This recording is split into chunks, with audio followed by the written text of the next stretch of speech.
Hi everyone, welcome back to Creative Coloring with Erum. Today I'm sharing a one-layer card that looks like it took hours of work, but is actually quick and simple to create. We'll be layering inks and stamps to create depth and add a touch of texture for that perfect faux mixed media effect. Stay tuned!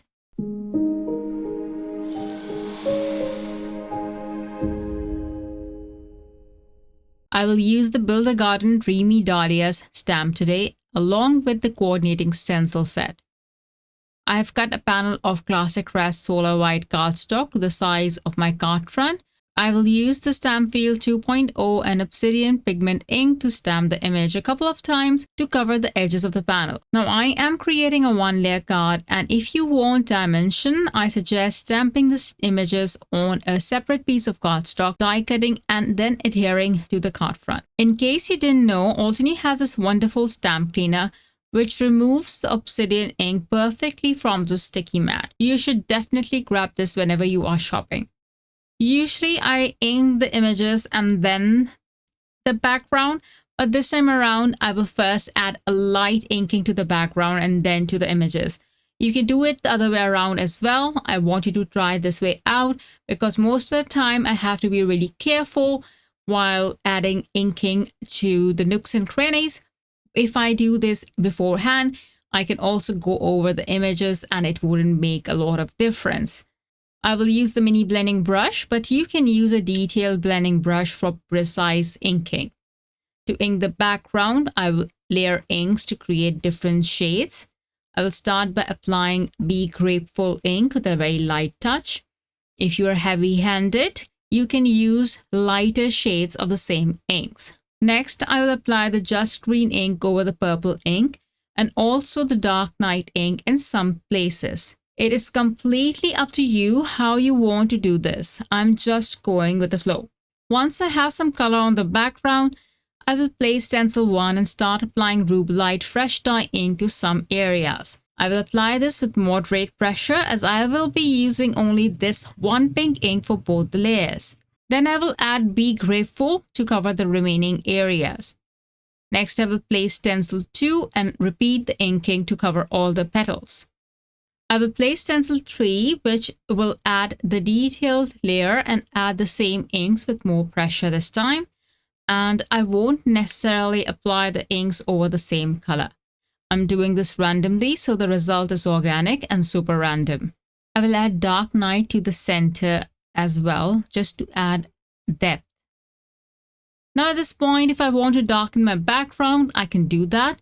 And I will use my detailed blending brush now to add more inking. And this time I will also add a bit of pink to the background.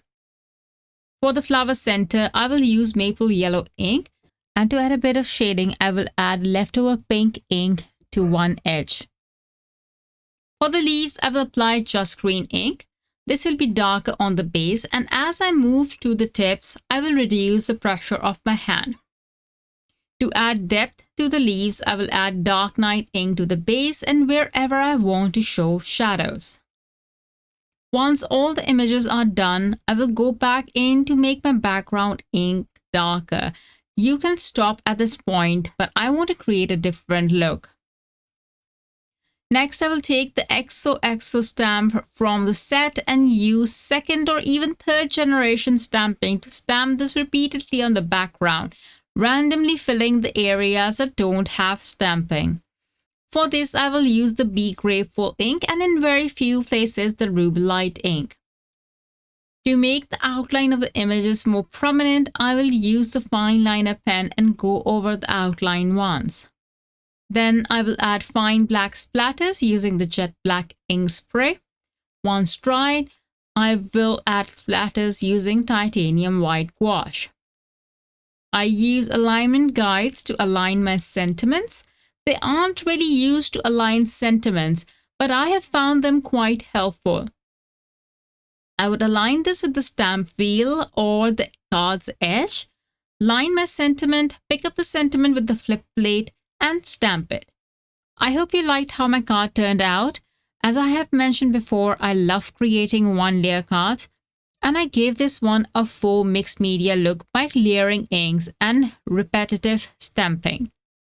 Thanks so much for watching. Bye!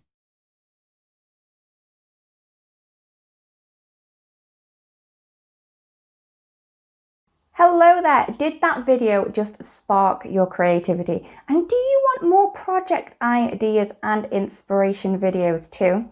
Well, if you do, please make sure that you subscribe to the Altenew YouTube channel. Also, make sure that you do click that notification bell so you don't miss a video. Thanks so much for watching. Bye bye!